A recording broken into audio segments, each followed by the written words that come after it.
here in chapter 5, verse number 1, it says, "Do not rebuke an older man." That is different from the elders that we will be talking about at the end of the chapter. The elders we'll be talking about at the end of the chapter are the same elders which Daniel covered in chapter 3. And qualifications of overseers, elders, bishops, whichever one you prefer to use. These are men who are installed in the office of an elder or an overseer. But in verse number 1 of chapter 5 this morning, that is presbyteros, which is referring to one who may have gray hair, older, who's wiser, who's farther along in life than we are. That's all that means. So I want us to look this morning and look for something that we haven't learned yet, something that you want to take away about widows this morning, because I did a lot. I took away quite a bit. So I don't want to skip through verses 1 and 2, because they are important. They're just as inspired as the rest of the chapter. But I do want to put my focus on widows this morning. Verse number 1, "Do not rebuke an older man, but exhort him as a father, younger men as brothers." And in verse 2, "Older women as mothers, younger women as sisters, with all purity." I want to conduct this Bible class this morning open-endedly. We have a smaller group. I want some conversation, some discussion. So I'm going to ask a lot of these open-ended questions, and I want answers from them. So my first question this morning, if you had to sum up the reason for verses 1 and 2, why would Paul have to give the commandment not to rebuke older men, but to exhort him as a father? Why would he have to give the commandment for younger men to be treated as brothers, older women as mothers, and younger women as sisters with all purity? Why would he have to say that? Well, it's interesting, all of the items here are pretty much family-based. And so obviously there was issues which there have been a time of people getting along. And this is a great way of showing how you should encourage a man, how you should respect a mother, sister, or younger women the same. So it's more of like a family dynamic that needs to be there that obviously was not, and that needed to be brought up. I'm sure we have all at some point in our lives, for those of us who have worked any capacity in the workforce, had a manager, somebody from corporate, push that send button on an email, and the tagline somewhere in there is that we're all a family. And most of the time that just ain't true. That just ain't true. Because they want this to be the atmosphere of the work environment. They want to say it and it just be true. But it takes so much more effort, coming from a workforce perspective, to actually connect with those who are below you, to connect with those who are over you, to connect with those you work alongside, and to actually treat each other as if you're more than just, well, I clock in, I show up, and I work with this person, I clock out, and I go home. You're always going to have issues with your coworkers. So making the spiritual transition, or application, rather, do you just show up on Sundays and Wednesdays, these Monday night devos, whenever we go out to do something together? Do you just show up for the sake of, well, I don't have anything else going on, and I don't particularly have a problem with anybody, but not really connected with his family? That's the whole point of the church. The world will know you are my disciples if you have love for one for another. That love looks like treating each other in the church like family. That's exactly what it looks like. Not necessarily coming from a perspective of, if you had a bad family life growing up or whatever the case may have been for you, but family in the sense that we understand family to be. Those who care for each other, those who prefer one another. In fact, we're going to get to, towards the end of the chapter, not taking care of widows, not taking care of your own family, you're considered worse than an unbeliever. So to treat one another as family is an important command. Even though these are some short 2 verses here, it prefaces what's coming after this for the rest of the chapter. Even in regards to elders, we're going to get to a verse here in a little while that says certain elders, and again we'll cover this in detail, so don't misunderstand me, but elders sometimes are worthy of this double honor, or to be lifted up higher than normal or average. Why? Because they put in the work. They have shown love to the people that they oversee in such a capacity that they should be recognized for it. And so I wanted to make sure that we covered that. That way we understand it's not just something simple that Paul just, treat each other like family and then move on.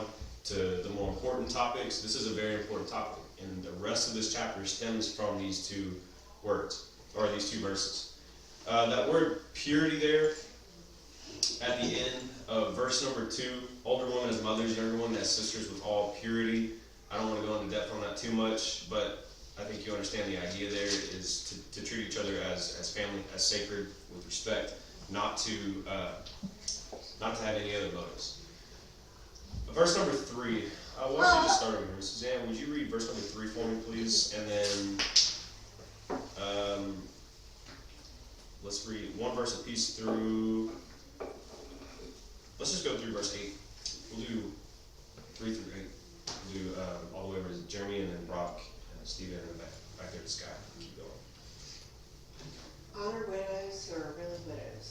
But if any widow has children or grandchildren, let them first learn to show piety at home and to repay their parents, for this is good and acceptable before God.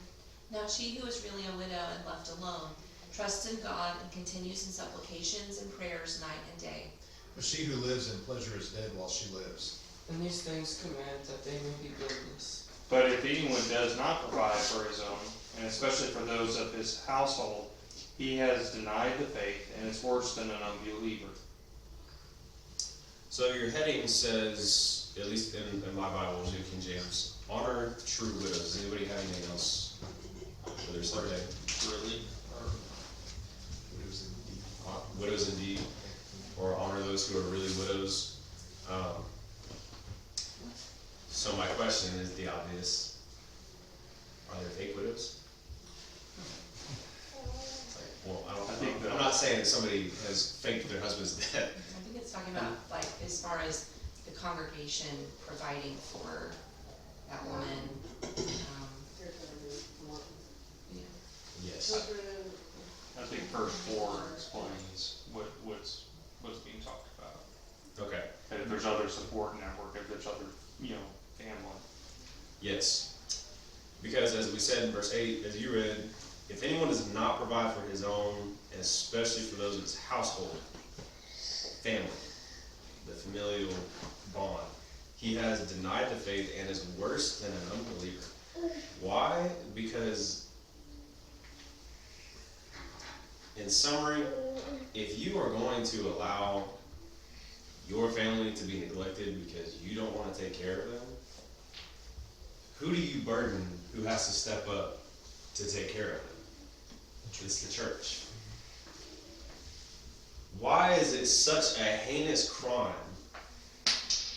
that Paul had to address with? I mean, this is not kind or shying away of any sort from basically pulling out the big stick and saying what needed to be said by Paul when he said, "You're worse than an unbeliever." That's such a basic principle that we have to understand to take care of each other.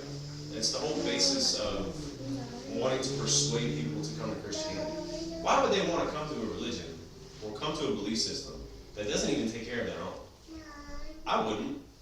And I'm sure those of us who've been in church long enough, who are strong enough, which is most of us in here, we have seen people in the church straight up just look at an opportunity to do something good and say, nope, I'm not doing that. I'm not taking care of my people. And I say people, right now I'm making application to widows themselves, but I'm also making application to, I see my brother in verse 1 and 2.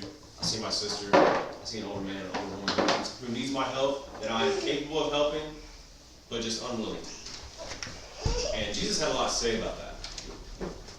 If you go to Exodus chapter 22, verse number 22, Scott, would you read that for me?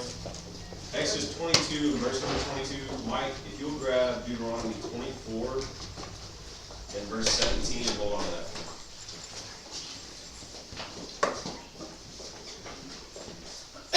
Is it Exodus 22:22? Mm-hmm.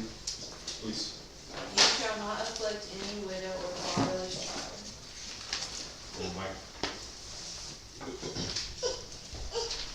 To avert the justice due an alien or orphan, nor take a widow's garment in play. Read the next few verses after that. But you shall remember that you were a slave in Egypt, and that the Lord your God redeemed you from there. Therefore I command you to do this thing. When you reap your harvest in your field, and have forgotten a sheaf in the field, you shall not go back to get it. It shall be for the alien, and the orphan, and to the widow, in order that the Lord your God may bless you in all the work of your hands. So even in the Old Testament, from the beginning, God had it installed in his law.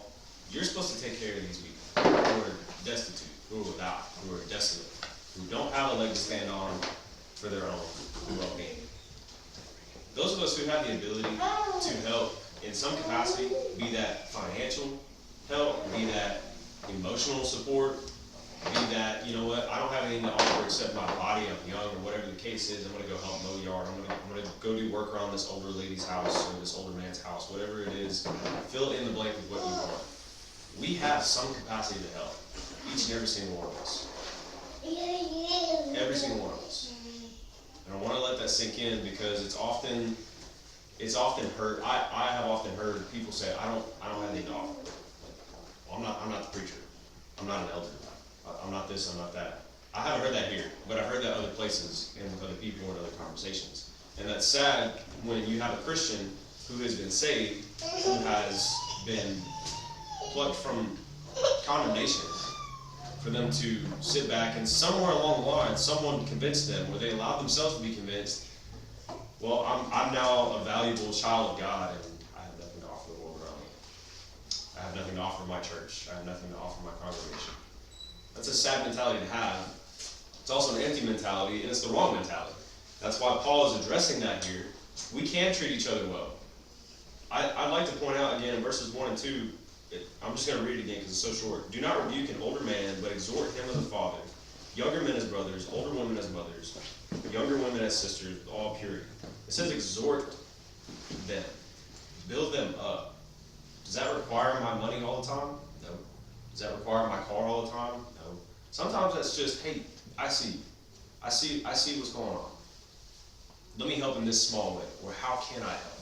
Sometimes we just need to tell each other that we do need help. This is just a sidebar, this isn't addressed to the widows. This is just something, if we're going to help each other, sometimes we need to make it known that we have something that we need help with. I'll just use myself as an example. I had every single one of y'all, men. Hey man, when you move back to your waffles, let me know. So okay. And there I was, breaking my back, going upstairs, trying to carry this one couch by myself, and I was sitting there thinking, they all offered. I could have asked for help. I had Mikey and Sid and a couple others show up, but it was this situation where I found myself, my life would just be a little bit easier if I called 1 or 2 more people who already said they were willing to help. Small scale, maybe a little humorous, but the point being, when we need help, sometimes we just need to voice that. And we need to let our pride go and say, I can't do this on my own. And so when you're getting back into verses 3 through 8 there, talking about these widows, I want to bring up Acts chapter 6, verses 1 and 2. We covered in the Old Testament under God's, the Mosaic law. God had already addressed the same commandment to take care of widows, true widows who needed help. That's why there was a contention in the New Testament in Acts chapter 6. It says now, starting in verses 1 through 5, I think. No, sorry, 1 through 2. Now in those days there was a number of disciples. When the number of disciples was multiplying, there arose a complaint against the Hebrews by the Hellenists because their widows were neglected in the daily distribution. If you go back to Acts chapter 2, verse 45, this covers what that distribution was. Acts chapter 2, verse 45, and sold their possessions and goods and divided them among all as anyone had need. This was when the church was established in Acts chapter 2. And this is how they began treating one another. They sold what they had, they took care of one another as any man had need. In Acts chapter 6, there were widows who had need who were not being helped. Therefore, there arose a contention. We need to help these women, and they're not being helped. They're being neglected.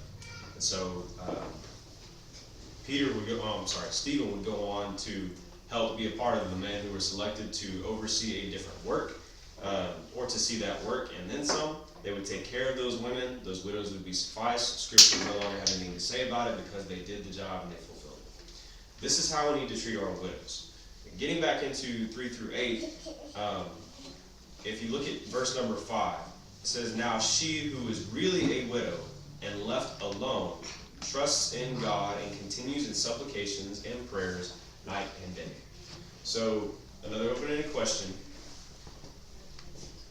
Now she who is really a widow, left alone, trusts in God and continues in supplications and prayers night and day. What does that mean, that she trusts in God? What is she expecting when she trusts in God? Well, the example we have of the widow's mites, that was one who truly, I mean, these are gospel of time accounts, but she truly trusted in God to be able to give those 2 mites and know that she still would be taken care of. Her faith was not in man, it was in God above that. How would she be taken care of? If she's trusting in God, we're under the New Testament, we're in the church, she's trusting in God, what means is she being taken care of? Or should she be taken care of? Is it miraculous or non-miraculous? It's not. Non-miraculous. So if it's non-miraculous, that means there's only so many ways she can be taken care of, right? You mean the church is providing for it? Yeah. So you get to this point where, and I do that intentionally, I whittle it down where we're doing process of elimination, because if you're going to come in and say, and I haven't heard anybody say this, but I was reading a couple of commentaries that were addressing this, so apparently it's been talked about, that it was, miraculously the widows were taken care of somehow. No, that's not the case. That's not the case at all. The reason for that being is because you go to James chapter 1, verse number 27, which we should all know very well, but we're going to read it just for the sake of having our Bibles open already. James 1:27, pure and undefiled religion before God and the Father is this: to visit. That don't mean show up, give them some cookies, and say, hey, how you doing?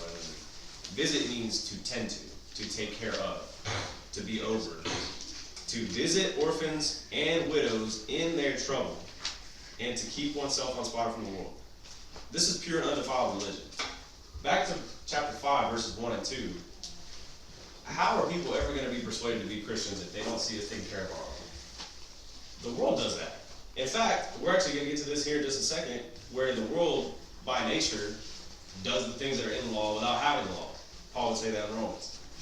So you go to James chapter 1, verse 27, then you go to chapter 2, and you look at verses 14 through 26, that whole section right there. In my Bible, it's entitled Faith Without Works is Dead, and there's no better description of that passage, in my opinion, because that's exactly what it is. If you have faith and you say, I love my God, I love my brother, but you do nothing to take care of them, you do nothing to take care of in this case, in this chapter that we're talking about, widows, those who are in need, who cannot help themselves, how faithful to God are you really? Again, we all have some capacity to help in some way. Some have more capacity to help, or different capacities to help than others, but that doesn't mean that we are, as a church, unable to help each other. 1 Corinthians chapter 12 would say, we all play different parts in the body. I'm not the hand, I'm not the foot, but I'm this body part, and so on and so forth. The eye is the same as the finger, and you can fill in the blanks there. You understand the point that I'm trying to get. We each play a different role, but we are all still the church. And the church's command is to take care of the widows. The church's command is to take care of those who are without and cannot help themselves. Go to verse 6. But she who lives in pleasure is dead while she lives. In verse 7, and these things command that they, this is talking about the church, the saints, may be blameless. But if anyone does not provide for his own, and especially for those of his household, he has denied the faith and is worse than an unbeliever.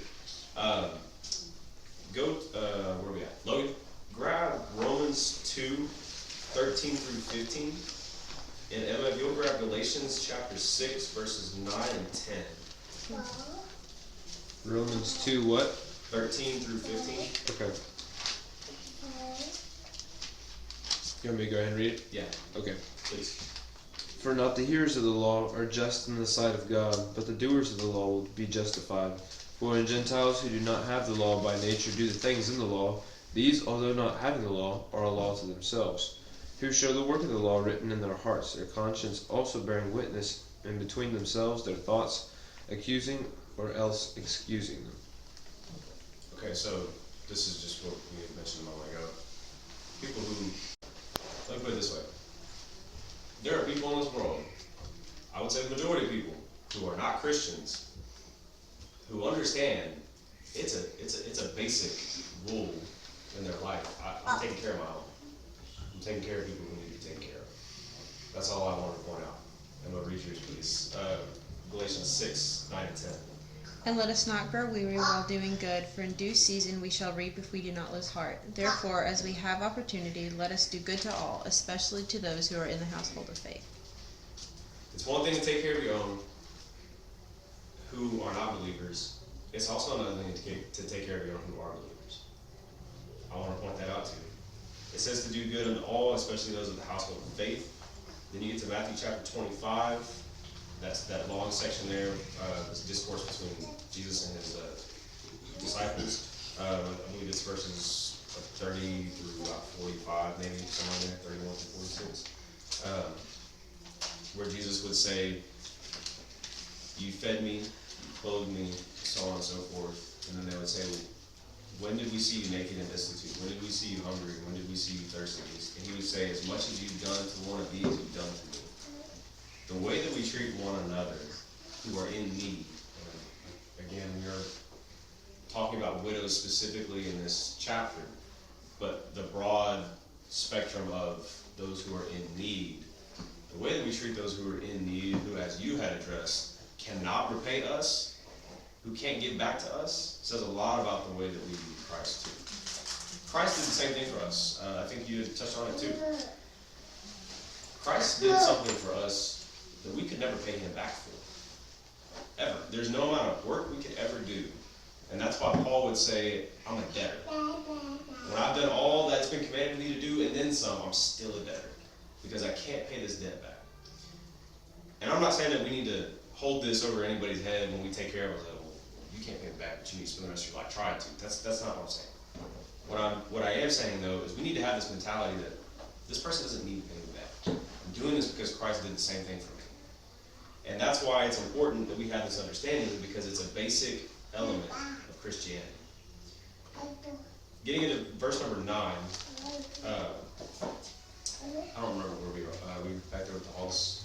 Haley, if you'll read verse 9 and actually we'll just read 9 through, just read 9 to 10 back there, please.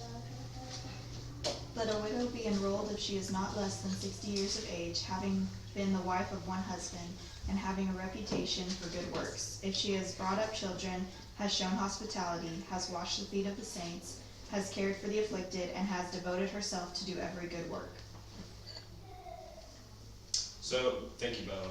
So, you have verses 3 through 8, where we're addressing widows in particular, those who are true widows. And just to clarify, a true widow is one who does not have family to take care of them, or one who has family that is unable or unwilling to take care of them. They are being neglected. When there is a need, the church needs to step up. Those are the ones that are considered true widows by biblical definition. Now you get into verses 9 and 10. And these are some, I need to be careful with my verbiage here. This is not an office, but these are, for lack of better words, I'm going to say qualifications that would define what a true widow is. So you get into verse 9, do not let a widow under 60 years old be taken into the number, and not unless she has been the wife of one man. I want to address that word number there. That is not referring to, as some commentaries that I had looked at would say, a nunnery. It is not referring to deaconesses. Right? So let's get that out of the way. That was not an original thought that I had, but it was something that a lot of the commentaries and sources I was reading had to address, which means somebody along the way had tried to make this argument. So, it's not referring to nunneries in the Catholic religion. It's not referring to deaconesses, as in women holding the office of a man. But rather, that number is what seems to be, based on the context, just a class of women who are really widows. So, before they can be considered a true widow, they must have these certain traits or this certain reputation so that they can be added to. And there are 8 of those. The first one being 60 years old. The second being a wife of one man. The third being well reported of good works. The fourth being if she has raised good children or brought up children. The fifth is having lodged strangers. The sixth is if she has washed the saints' feet. The 7th is if she has relieved the afflicted. The 8th is if she has diligently followed every good work. That's interesting to me, the way this is structured, because if all you do is flip verse 9 and 10, specifically where the 60 years old, if you would put that at the end and then you put the first as diligently followed every good work, it seems like the qualifications of an elder almost, the way that it's framed. So to be an elder, if you go back to chapter 3 that Daniel taught on, people saying a bishop, in verse number 2 of chapter 3, a bishop, this is talking about episkopos, this is not presbyteros as in a older aged man, this is episkopos being an overseer, so one who holds this office. A bishop then must be blameless, the husband of one wife, so on and so forth. And then it goes through all these qualifications. So to me, blameless is, it takes care of a lot of the other qualifications that come after that for elders. And it seems to me that it's kind of the same for this 8th or this last prerequisite to be being considered a true widow, if she has diligently followed every good work. Everything that came right before that in verses 9 and 10, it seems to be that that's every good work. So this leaves nothing out. This has to be a woman who is already godly. This can't just be somebody who is, how do I say, living an ungodly life. Keep it that way. This has to be somebody who already has a reputation for living godly and wants to be dedicated to God continuously, who's growing in her faith. The reason I say that is because we're going to get to verses 11 through 16, which we'll go into depth on that a little bit more. But this is not referring to a nunnery or any kind of deaconess office. It is referring to a class of widows. This is what they have to meet in order to be considered a true widow. Do we have anything that we want to add on this? Any comment here? Questions? Okay, so now we get into verse 11. And I want to address this before we get into verse 11 through 16. Paul is not condemning marriage. Please understand that when we go into reading this section here in just a second. He's not condemning marriage, but rather he is designating this class of older widows who will spend the rest of their lives or the rest of their days serving God with an oath or a commitment or a pledge, as we're going to see here in a minute. Younger widows are separated from this idea. There's a reason that we read verses 9 and 10 for the qualification or traits that one must have to be considered a true widow, because there are some that Paul would say they are not true widows. So he's not condemning marriage, and he is designating a class of specific women to be allowed to be called true widows and taken care of by the church. Let's pick back up with Suzanne. If you want to read verse 11, we'll read one verse each, all the way through 16. But refuse the younger widows, for when they have begun to grow wanton against Christ, they desire to marry. Having condemnation, because they have cast off the first. And besides, they learn to be idle, wandering about from house to house, and not only idle, but also gossips and busybodies, saying things which they ought not. Therefore, I desire that the younger widows marry, their children manage the house, give no opportunity to the adversary to speak reproachfully. For some have already turned aside after Satan. If any believing man or woman has widows, let them relieve them, and do not let the church be burdened, that it may relieve those who are really widows. Okay, so verse 11. We'll start from the beginning. We'll just walk it through one verse at a time.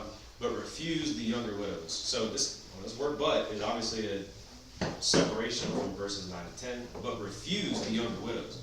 What? You gonna tell me that these widows can't be taken care of? Well, listen to what Paul had to say. For when they have begun to grow wanton, I'm gonna leave that as she wants to be with a man, she wants to be married. Against Christ, they desire to marry. This didn't make any sense to me until I got to verse 12.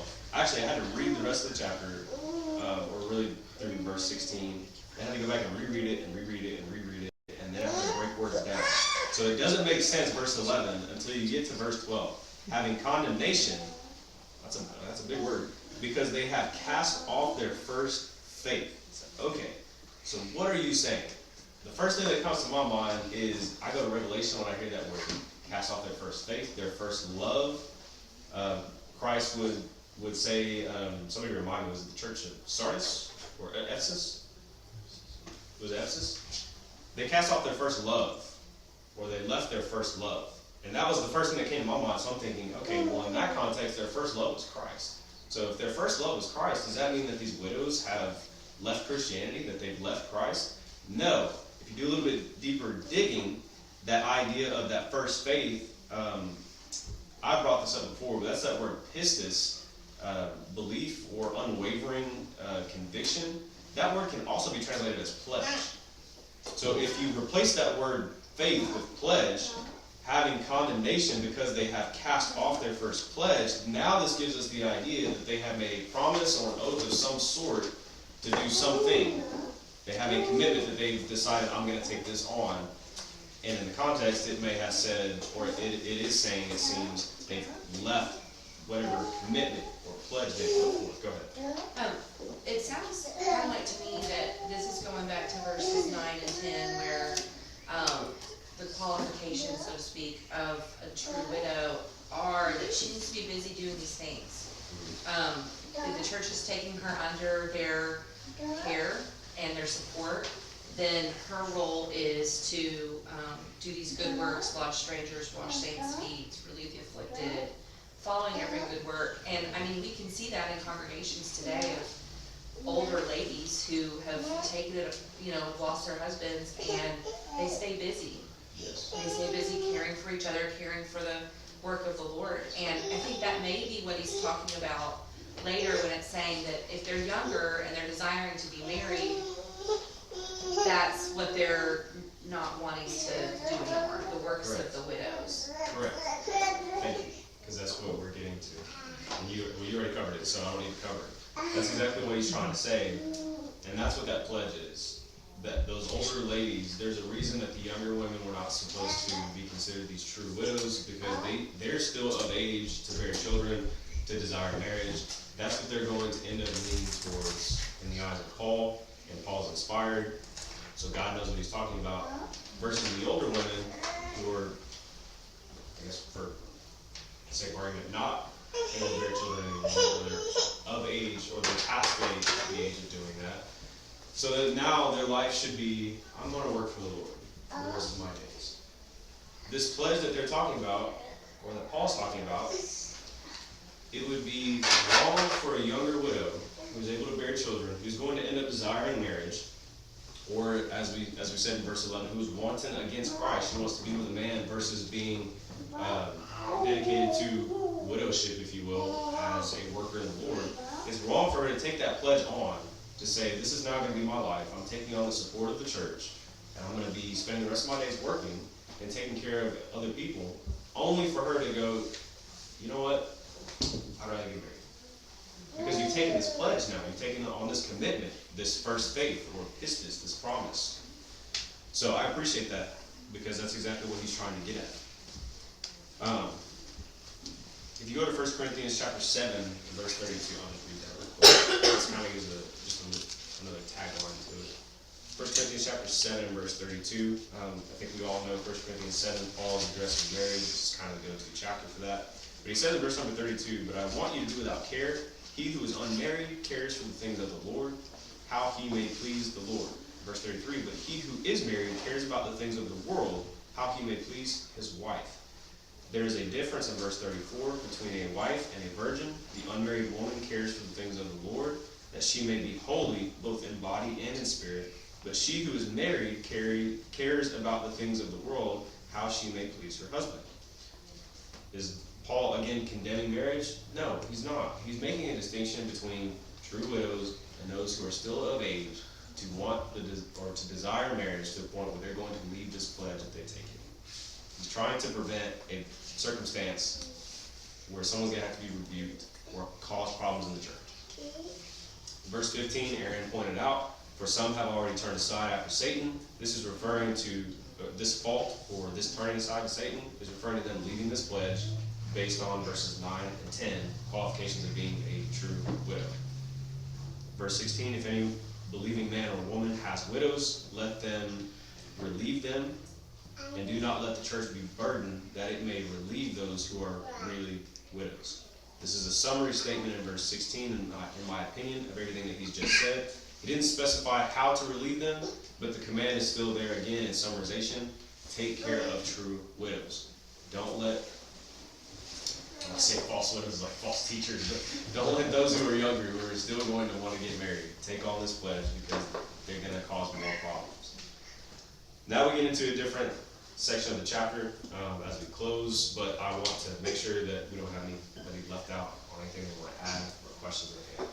This is obviously just about the widow section, but what's interesting in the church is you go to Ephesians 4 and you see how we work together one for another, is that no one gets free lunches, is that everyone has a role to play.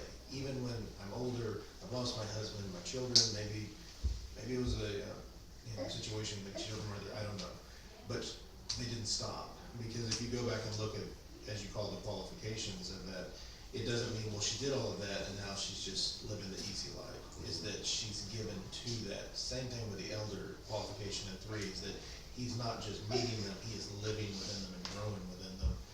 This woman doesn't stop working, and we know by example people in our lives that it's like, that was a hardworking widow. She didn't stop, and she truly did a 2 Timothy 4 race to the finish line and didn't give up. And so no one, as you mentioned earlier too, everyone has a purpose, everyone has a role, and people that say, well, there's nothing, I can't offer anything, that's actually ignorant and lazy. Yeah. Is that, yes, you do, and there is work always to be done. Absolutely. There is no room for retirement in Christianity in any capacity.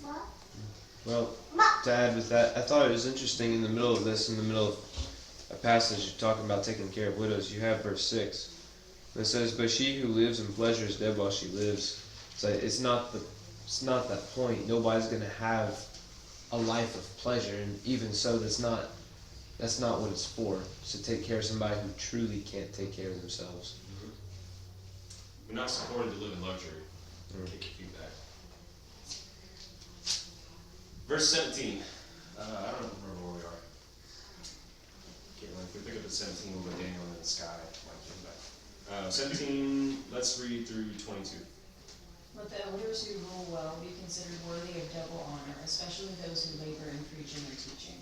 For the scripture says, muzzle an ox while it treads out the grain, and the laborer is worthy of his wages. Do not receive an accusation against an elder except from 2 or 3 witnesses. Those who are sinning rebuke in the presence of all, that the rest also may fear. I charge you before God and the Lord Jesus Christ and the elect angels that you observe these things without prejudice, doing nothing with partiality. Do not lay hands on anyone hastily, nor share other people's sins. Keep yourself pure. Okay, so we're talking about elders here now. We made a transition from widows. Let the elders who rule well, take note of that, be counted worthy of double honor, especially those who labor in the word and doctrine. I want to point out, faithful elders who work hard obviously implies, or who rule well, obviously implies there are those who do not rule well. If you go to 1 Thessalonians chapter 5, 1 Thessalonians 5, 12 through 13, the command there is, we urge you, brethren, to recognize or to turn your mind towards, to perceive, to know intimately, that's that word recognize, those who labor among you and are over you in the Lord, and admonish you. Sometimes that means to warn, to correct, or to re-instruct, and to esteem them highly in love for their work's sake. Be at peace among yourselves. For their work's sake, these elders who are faithful, who are never not working, who are both teaching and growing in grace and knowledge of the Lord and Savior Jesus Christ, 2 Peter 3:18, and who are actually applying that knowledge and that doctrine and working it or living it, letting others see their light, these men are supposed to be highly esteemed. But Paul would go farther to say, give them double honor. I'm not going to try to pick apart this phrase double honor. All you need to realize is that this double honor means they need to be taken care of for their work. They need to be compensated for their work. Now, what capacity? Well, we're going to talk about that right now. Especially those who labor in the word and doctrine, For Scripture says, this is verse 18, you shall not muzzle an ox while it treads out the grain, and the laborer is worthy of his wages. We can talk about this more after class if you want. I'm going to propose the idea that this potentially means financial compensation. Is it wrong to pay an elder? No. Is it right to pay an elder? Sure. Is it a commandment to pay the elder? Or sorry, not the elder, we don't have to vote. Elders. No, it's not necessarily a commandment like, yeah, every elder installed has to be paid. But what can you do for the eldership if you have elders who are busy working and you free up their financial responsibilities? They don't have to work as much to get the finances. They now have more time and energy that they can put towards the church work. It's a similar idea, in my opinion, with widows. That's what I was gonna say, is that I believe that's why these two sections are, I think that's why Paul goes right into elders here, and the theme being, like, let's take care of these people who are dedicating their lives in this way. Yes. I think it goes back to verses 1 and 2. There's a reason I wanted to emphasize verses 1 and 2. We're supposed to take care of each other in a general sense. Then he specifies widows. Now he's specifying elders, those who see over you. I don't have anything more to add to that. I think, Aaron, you're absolutely correct on that. I think that in our culture, that we mostly, I would say, don't need for elders to be, like the elders who are serving, it would be almost rare for them to need financial compensation. True. But I would think it's very possible that in other cultures, in this culture, if there were no retirement plans or 401ks or anything like that, if he wasn't working, if he was an older man and couldn't do physical manual work and he was serving so as an elder, they would need that financial help. And I mean, it may be the case now today too, but I think that that's kind of a cultural specific thing I would think. Yeah, I think it applies both ways. And I think if nothing else, we should take away as someone who, when they're appointed as one of the elders, is that's how hard they worked. Is that you would treat it like it was a job. So it wasn't like, yeah, I'm an elder Sunday mornings and Wednesday and maybe I get a phone call once in a while. It was a commitment to a work to the point where they had to be compensated because they couldn't go get a job outside of it. I agree that yes, in our day, culture's a little different, but if nothing else, it should show others your determination that is a hard work and one that takes quite a bit of time. Yes, thank you for pointing that out. Being an elder is not simply a status or a title. It is a lifestyle of servitude. And I've heard it put this way, and I agree with the statement. You can fight me on it if you want. We can talk about it after class. I think the installment, or not the installment, but the office of an elder is quite possibly the closest thing you can get to the highest version of Christianity in the Bible. Because if you're looking at, and that's not male specific. That's just look at what is required of somebody to be qualified to be an elder. Much less to take on the responsibility of the office, and then to continue faithfully in that, also to the point of being worthy of double honor. This leaves no room for any type of laziness, idleness, any kind of bad reputation. I mean, this is someone who is striving their entire life to have looked, sounded, and acted like Christ, and continuing to do so. That's why we need to take care of it. You get to verse 19. Do not receive an accusation against an elder, except from 2 or 3 witnesses. Those who are sinning rebuke in the presence of all, that the rest also may fear. It's one thing to gossip about somebody. We talk about this like the layman and the clergy. That's not what I want you to take away from this. I say regular members. But to esteem highly those who rule over you, we're supposed to give them double honor. How much worse is your punishment going to be before God Jehovah when you bring a railing accusation wrongfully against one of these men who shepherd over you, who oversee you? Hebrews would point out in chapter 13, verse number 7 and 17, to be persuaded, or that word in New King James says, obey those who rule over you. Let yourself be persuaded by these men who rule over you. Why? Because they labor diligently for you. They look after your souls. We don't have elders here in this congregation, but we should be seeking them. We should be looking to make ourselves qualified one day to be elders so that we can fulfill this position. We can oversee the flock and make them persuade them as much as possible to live for Christ, because we look like Christ. That doesn't mean you have to be an elder to persuade people to live like Christ, but we're supposed to be persuaded by our elders, and our elders should be worthy of being persuaded to follow, or us persuaded to follow them, or to obey them, because they look like Christ. Those who are sinning, this is referring to the elders. Those who are sinning, rebuke in the presence of all, that the rest also may fear. I've had this question before. Well, we understand the elders' responsibility is to correct those who are wrong. We need to disfellowship from them if need be, but there are certain precautions or protocols that we take in the Bible to make sure that we follow God correctly. Matthew 18 is one of them. But what happens when an elder steps out of line? Who corrects them?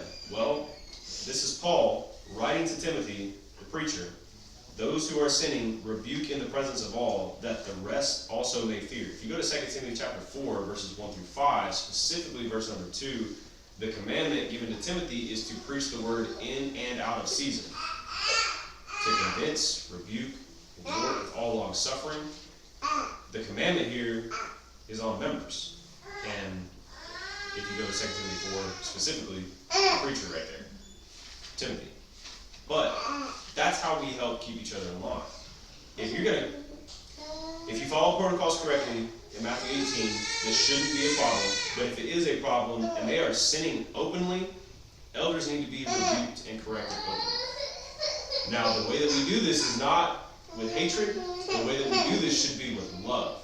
And when I say love, I mean it's going to be hard. There's not going to be any love in the sense of warm, fuzzy feel. Oh, no. Brother, I love you. You got it. No. Sometimes it's going to be love is discipline. Love is, I don't want to do this, but this is necessary for both your soul and my soul, and the rest of this congregation's souls, and the church as a reputation, and so on and so forth. You can take it as far as you want. We need to make this happen. Above all, because 1 John 14:15, Jesus said, if you love you, keep my commandments. This is something that Jesus, through the Apostle Paul and Timothy, being an inspired writer, has written and preserved for us to follow. This is not an option. We can talk about this more. We're running out of time here at the end, but the point we need to take away from this is give those who are worthy of it double honor, praise them who do it the right way, correct and rebuke them who do it the wrong way. Just because they are elders does not make them perfect men. In verse 21, I charge you before God and the Lord Jesus Christ and the elect angels that you observe these things without prejudice, doing nothing with partiality. Do it fairly among all. I'm going to leave it at that. The charge is before God the Father, Jesus Christ, our Savior, our Messiah, our Lord and King. And it says before the elect angels. This is one of those things you can come to me after class if you want. I'm going to leave it at that. The focus needs to be on the Father and Christ. If Paul is saying, I charge you before the Father and our Messiah, that you do these things without partiality, don't you think there needs to be a little bit of emphasis on that? You're going to have one elder that you favor over the other probably when they're installed. You're just going to be naturally closer to one versus the others, or a couple versus this one. You need to treat them all fairly. Just because you're buddy-buddy with this one elder or these couple elders does not mean that when they do wrong, you get to sweep it under the rug. Man, we're going to call that dude out because I don't like him. That's not what this is talking about. Do it fairly, justly. Rebuke all the same. Verse 22, do not lay hands on anyone hastily, nor share in other people's sins. Well, that's a big one. Keep yourself pure. Don't lay hands on anyone hastily. There's some debate about this, but based on the context, I'm going to go with swaying towards don't put your hands on anybody the way that you would say don't put your hands on me in a fight. Don't touch me. Don't lay your hands on somebody. And I'm not, sorry, let me rephrase that. It's going to the idea of, because I feel like I worded that really bad. It's going to the idea, don't jump on an accusation. Don't try to take someone to court. Don't try to bring somebody down. It says, don't lay your hands on anyone hastily, nor share in other people's sins. Keep yourself pure. I'm gonna phrase this as, don't let the pendulum swing too far one way or the other. Don't lay your hands on anyone hastily because someone came to you with an accusation against the elder, and now we're taking that dude straight to hell. But don't share in other people's sins to keep a secret or to talk about it. Still go to that man. Don't let the pendulum swing too far. Michael, I just want to throw in there that Timothy has recognized evangelists like Titus. You know, they were very similar in the 2 letters for Timothy, 1 letter for Titus. They were in a position with the elders, as we know in Titus, he was the one who was going to appoint elders. And so one of the practices that were done often was the laying on of hands. And sometimes we take that as that's miraculous, of always laying hands. You go to Acts chapter 8, and that's what they did. The laying on of hands transferred the Holy Spirit. If you go, I believe, I don't know if offhand, but 2 Timothy chapter 1, Paul says they laid hands on, the others laid hands on him.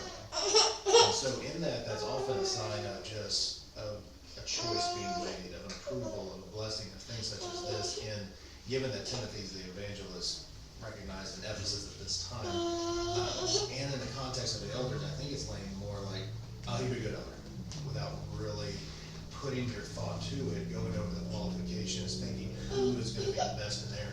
And that also just shows the weight of the decision of who's going to be the elder.